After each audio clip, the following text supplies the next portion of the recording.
সালামু আলাইকুম রহমতুল্লাহ। সম্মানিত ভিউয়ার্স, প্রিয় দেশবাসী, আসসালামু আলাইকুম রহমতুল্লাহ।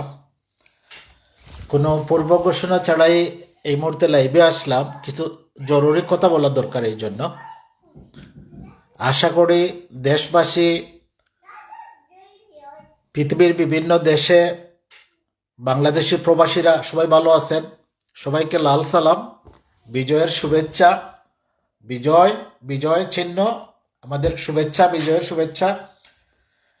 সবার পরিশ্রম সার্থক হয়েছে। আপনারা জেনেছেন যে আমাদের বিজয় হয়েছে, স্বৈরাচারের জাতাকল থেকে জাতি মুক্তি পেয়েছে, দেশ স্বাধীন হয়েছে, দেশের বিজয় হয়েছে। আমি আমার শিরোনামে দিছি আগস্টই বিজয়ের মাস। বাংলাদেশের বিজয়ের মাস হচ্ছে আগস্ট।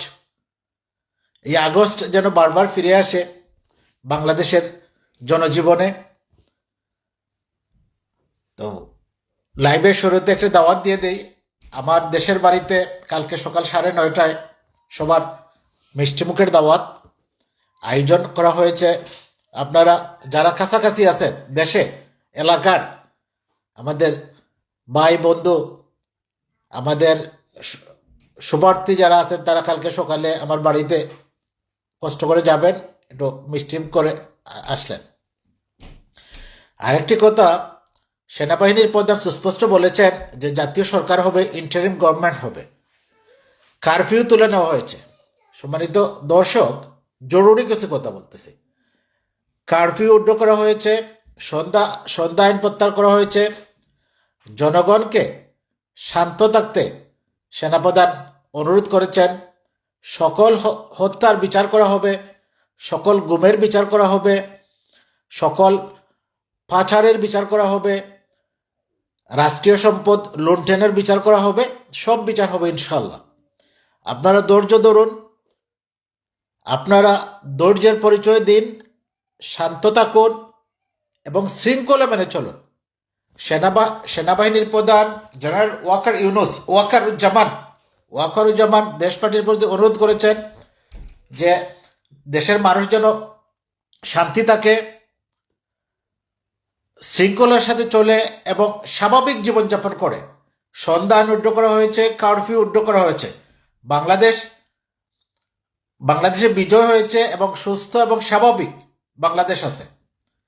বিশেষ করে প্রবাসীদেরকে অনুরোধ করব, দয়া করে আপনাদের এই রেমিটেন্স শাটডাউন প্রত্যাহার করে আজকে থেকে বেশি বেশি রেমিটেন্স পাঠানো শুরু করেন। দেশ গড়ার কাজে, জাতি গড়ার কাজে আপনারাও যোগ দেন।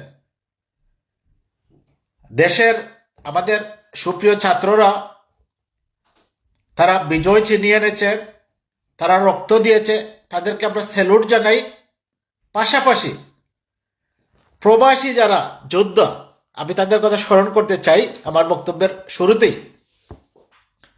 প্রবাসী যোদ্ধা যারা আছেন, ডক্টর মাহমুদুর রহমান, সংগ্রামী সম্পাদক ডক্টর মাহমুদুর রহমানকে শুভেচ্ছা জানাই। শুভেচ্ছা জানাতে চাই আমাদের তরুণ তুর্কি মুশফিকুল ফজল আনসারি। ধন্যবাদ জানাতে চাই আমাদের যোদ্ধা ডক্টর কনক সরোয়ার, বিশিষ্ট সাংবাদিক মনির হায়দার, বিশিষ্ট যোদ্ধা, সম্মুখ যোদ্ধা মোস্তফা ফিরোজ, আমাদের যোদ্ধা ইলিয়াস হুসাইন। আমি ধন্যবাদ জানাতে চাই শাহেদ আলম, মাসুম রহমান সহ পৃথিবীর বিভিন্ন দেশে অবস্থানরত বাংলাদেশি যারা সম্মুখ সমরে, অনলাইনে অফলাইনে সামাজিক মাধ্যমে যারা আন্দোলনকে সংগঠিত করতে ভূমিকা রেখেছেন, তাদেরকে আমরা ধন্যবাদ জানাতে চাই। এই হিসাবে সম্মানিত দর্শক, আমাকেও একটু ধন্যবাদ জানাতে পারেন আপনারা, যদি আপনারা মনে করেন। যদিও আমার কিছুদিন থেকে আমি শুরু করছি, এই আন্দোলন সংগ্রাম থেকে আমি শুরু করছি আমার এই অনলাইন প্রচারণা। আরেকটি বিষয়, দেশবাসীকে ধন্যবাদ, ছাত্র সমাজকে লাল সালাম, এবং বিশেষ করে যারা সুশীল সমাজের যারা ভূমিকা রেখেছে তাদেরকে শ্রদ্ধার সাথে ধন্যবাদ জানাতে চাই। Doctor Asif Nazrul, king of the Bangladesh king, doctor Asif Nazrul, তাকে ধন্যবাদ জানাতে চাই। দেশবাসীর পক্ষ থেকে কৃতজ্ঞতা জানাতে চাই, ধন্যবাদ জানাতে চাই বিশ্ববিদ্যালয়ের সেই সকল মহান শিক্ষকবৃন্দের যারা রাজপথে নেমে এসেছে তাদের ছাত্রদের রক্ষার জন্য। ধন্যবাদ জানাতে চাই দেশের শিল্পী, তারকা শিল্পী, মুষ্টিমেয় সাংবাদিক যারা এই আন্দোলনে তাদের অক্লান্ত পরিশ্রম করেছেন, জীবনের ঝুঁকি নিয়ে কাজ করেছেন, তাদেরকেও ধন্যবাদ জানাতে চাই। ধন্যবাদ জানাতে চাই সেনাবাহিনীর সকল স্তরের অফিসারদের, যাদের অক্লান্ত পরিশ্রমে, যাদের বুদ্ধিমত্তায়, বিশেষ করে সেনাবাহিনীর প্রধান ওয়াকারুজ্জামানের বুদ্ধিমত্তায় রক্তপাতহীন এক ফোঁটা সিঙ্গেল রক্ত আজকে পড়ে নেই। অভ্যুত্থান হয়ে গেছে, গণ অভ্যুত্থান হয়ে গেছে। আমরা 69-এর গণ অভ্যুত্থান দেখি নাই, আমরা 71-এর মুক্তিযুদ্ধ দেখি নাই, কিন্তু আমরা 2024-এর আগস্ট বিজয় দেখেছি, আগস্টের গণ অভ্যুত্থান দেখেছি। দেশ এখন সম্পূর্ণ স্বাধীন, মুক্ত। এখন আর আমি বিশ্বাস করি এখন আর সীমান্তে লাশ পড়বে না। আমাদের সীমান্তে এখন সুরক্ষিত থাকবে, কোনো লাশ পড়বে না, কোনো বহির্শক্তি, কোনো প্রতিবেশী বন্দুক তাক করতে পারবে না, বুলেট ছুটতে পারবে না। আমাদের সীমান্ত সুরক্ষিত থাকবে, এটা আমি বলতে পারি, আমি আপনাদের কথা দিতে পারি। আরেকটি বিষয় হচ্ছে, আপনারা দেশ করার কাজে নেমে পড়ুন, দেশের শান্তি শৃঙ্খলা বজায় রাখুন, এবং এই যে মূর্তির সংস্কৃতি দেশে চালু হয়েছিল, মুড়ে মুড়ে মূর্তি, হাইকোর্টের সামনে মূর্তি, জায়গায় জায়গায় মূর্তি, সেনানিবাসের প্রত্যেকটা সেনানিবাসের সামনে মূর্তি, এই মূর্তি আপনারা ওই ডোলাখালে ফেলে দেন, দেশের সকল মূর্তিকে ডোলাখালে ফেলে দেন। জাতি আজকে এক ঐতিহাসিক দিন পার করছে, আপনারা নিশ্চয় জানেন। সম্মানিত ভিউয়ার্স, আমি উত্তেজিত হয়ে যাচ্ছি।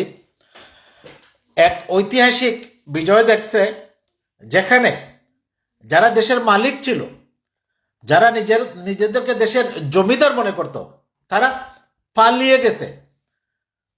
যে দল এত বড় বড় কথা বলতো, শেখ হাসিনা কিন্তু দলের কোনো তোয়াক্কা করেনি। দলের কি হলো, তার কর্মীদের কি হলো, তার মন্ত্রীদের কি হলো, is don't care about it. সে তার জান নিয়ে পালিয়ে গেছে। সে 2 মিনিট বক্তব্য দেওয়ার জন্য কাকুতি মিনতি করেছিল যে আমি একটা 2 মিনিটের একটা বক্তব্য রেকর্ড করি দেশবাসীর উদ্দেশ্যে। এই সুযোগ তাকে দেওয়া হয়নি। সে এই লেজিটিমেন্সি তার ছিল না, সে নির্বাচিতও ছিল না। এখন আমাদের যে বক্তব্যটা পরিষ্কার, দেশ করতে হবে, সকল হত্যাকাণ্ড, সকল গুমের বিচার করতে হবে, সব রক্তের বিচার করতে হবে, এবং শেখ হাসিনাকে ফিরে এনে এই বাংলাদেশে সকল গুম খুনের বিচার করতে হবে। তার কাছ থেকে এই গুম খুনের জবাবদিহি নিশ্চিত করতে হবে। দেশের সকল পাচারকৃত টাকা দেশে ফিরিয়ে আনতে হবে, এবং মুষ্টিমেয় হাতে গোনা পুলিশের যারা বাড়াবাড়ি করেছে, বিপ্লব, হারুন, ডিবির হারুন, ঢাকা মেট্রোপলিটনের বিপ্লব, আসাদুজ্জামান, পলাতক বেনজির, ওদের দেশে ফিরিয়ে এনে এদেরকে বিচার করতে হবে। এবং যে সমস্ত পুলিশের সদস্যরা বাড়াবাড়ি করছে, কোনো কিছু সংগঠিত হলেই বিএনপি জামাতের উপরে দোষ চাপিয়ে দিছে, ক্রাইম সিন ঘোষণা করছে, তাদেরকে এনে বিচার করতে হবে। তবেই দেশের জনগণ এবং ছাত্র সমাজ তারা শান্তি পাবে, তারা তাদের কষ্টের ফসল গড়ে তুলতে পারবে, তাদের মনে একটা শান্তি আসবে যে হত্যা এবং গুম খুনের বিচার হয়েছে। এই ব্যবস্থা করতে হবে। এখন সীমান্ত শক্তভাবে পাহারা দিতে হবে, এবং দেশের সব বিমানবন্দর, স্থলবন্দর এবং নদীবন্দর সমুদ্র বন্দর সব পাহারা বসাতে হবে। কোনো দুষ্কৃতিকারী, খুনি, সন্ত্রাসী যেন পালিয়ে না যেতে পারে, কেউ যেন পালিয়ে না যেতে পারে। আওয়ামী লীগ, ছাত্রলীগ, যুবলীগ, তাদের সাথে আমাদের শত্রুতা নেই, তারা আমাদের দেশের মানুষ। সবাই এই ক্রাইমে জড়িত ছিল না। মুষ্টিমেয় কিছু মানুষ যারা নেতা গুছেন, তারা দেশে গুম, হত্যা, ছিনতাই, রাহাজানির রাজত্ব চালিয়েছে। দলীয়ভাবে খুবই কম মানুষ উপকৃত হয়েছে। আমাদের সম্প্রীতি বজায় রাখতে হবে। আমাদের হিন্দু ভাই বোনদের বাড়িঘর কোনো অবস্থাতেই ক্ষতিগ্রস্ত করা যাবে না। তারা আমাদের ভাই, আমাদের বোন, তারা আমাদের দেশের মানুষ। সবাই আমরা মিলেমিশে, আমরা বাংলাদেশি। আজকে থেকে জয় বাংলার খবর রচনা হবে। জয় বাংলা বলতে কোনো শব্দ থাকবে না। জাতির পিতা, জাতির মাতা, এইসব শব্দ বাংলাদেশের সংবিধানে থাকবে না, বাংলাদেশের অভিধানে থাকবে না। নিজের নামে, নিজের বাবার নামে, নিজের মার নামে সারা বাংলাদেশের নামকরণ করে ফেলছে। সারা বাংলাদেশের নামকরণ তার নামে ফেলছে। ব্রিজ থেকে কালভার্ট, কালভার্ট থেকে পাবলিক টয়লেট, হসপিটাল, কলেজ, বিশ্ববিদ্যালয়, সব কিছুতেই তাদের নাম। এটা তাদের জমিদারি, তাদের রাজত্ব ছিল। এই রাজত্বের অবসান হলো সে পালিয়ে যেতে চুরের মতো, যে বলেছিল এই দেশের জন্য আমি রক্ত দেব, এই দেশের জন্য আমার জীবন দেব, আমার বাপ, আমার মা, আমার ভাই, আমার বোন। মানে গত 50 বছর থেকে, 49 বছর থেকে এই কাহিনী করছে।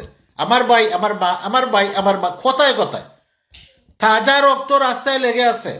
ঢাকার পিচ ডালা কালো পথ, সারা দেশের বিভাগীয় জেলা সদরে, বিশ্ববিদ্যালয়ের ক্যাম্পাস রক্তে রঞ্জিত, তাজা রক্ত গোড়াগড়ি করছে। কোনো খবর নাই তার 50 বছর আগের তার বাপ ভাইকে কারা হত্যা করছে। এখন তো জাতি বুঝছে, জাতি তখন পরিষ্কার হয়েছে যে 49 বছর আগে কি ঘটেছিল, কেন ঘটেছিল। আমি দেশবাসীকে ধন্যবাদ জানাতে চাই।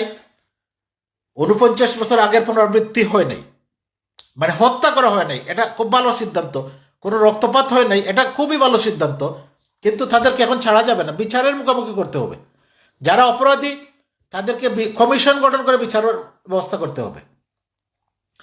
আমি ধন্যবাদ জানাই এবং আগামীকালকেই সম্ভব হইলে রাত্রের মধ্যে কোর্ট বসিয়ে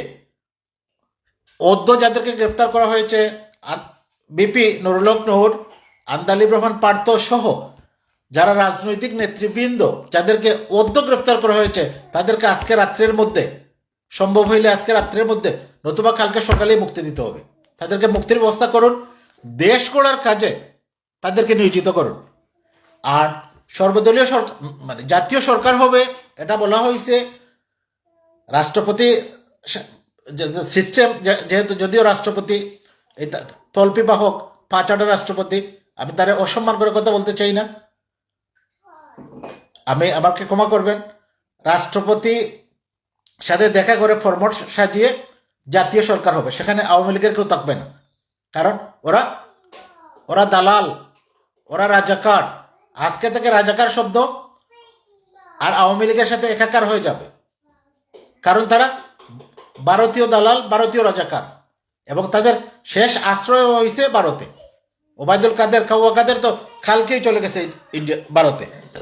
তো সম্মানিত ভিউয়ার্স যারা দেখছেন এবং পরবর্তীতে যারা আমার এই অনুষ্ঠান, আমার এই প্রোগ্রামটা দেখবেন, আমার কথা শুনবেন, দয়া করে আপনারা দেশ গড়ার কাজে নিয়োজিত হন। পারস্পরিক হানাহানির দরকার নেই। আমরা দেশবাসী মিলেমিশে থাকুন, শান্তি বজায় রাখুন। এবং যারা দুষ্কৃতিকারী, আমি আবারও বলতেছি, যারা দুষ্কৃতিকারী, হত্যাকারী, লুণ্ঠনকারী, টাকা পাচারকারী, তাদের বিচারের ব্যবস্থা ইনশাল্লাহ হবে। খুব শীঘ্রই কমিশন গঠন করে তাদের বিচার হবে। এদেশে বিচার হবে বিডিআর ম্যাসাকারের। আমাদের গর্বের দল সেনাবাহিনীর 57 জন অফিসার, মেধাবী অফিসারদেরকে কিভাবে হত্যা করা হয়েছে, এই জন্য কমিশন গঠন করা হবে। শেয়ার বাজার কারা লুণ্ঠন করছে, কারা আমার মতো মানুষকে সর্বশান্ত করছে শেয়ার বাজারে, তাদের কমিশন গঠন করে তাদের বিচার হবে ইনশাআল্লাহ, এবং বাংলাদেশ জিন্দাবাদী হবে। জয় বাংলার কোনো স্থান হবে না। শেখ হাসিনা জয় বাংলা হয়ে গেছে, শেখ পরিবার জয় বাংলা হয়ে গেছে। তারা আর কোনোদিন বাংলাদেশের মাটিতে জনসম্মুখে কথা বলার মতো তাদের কোনো অবস্থান নেই। বাংলাদেশে জনসম্মুখে মানে কথা বলার মতো কোনো অধিকার আর তাদের নেই।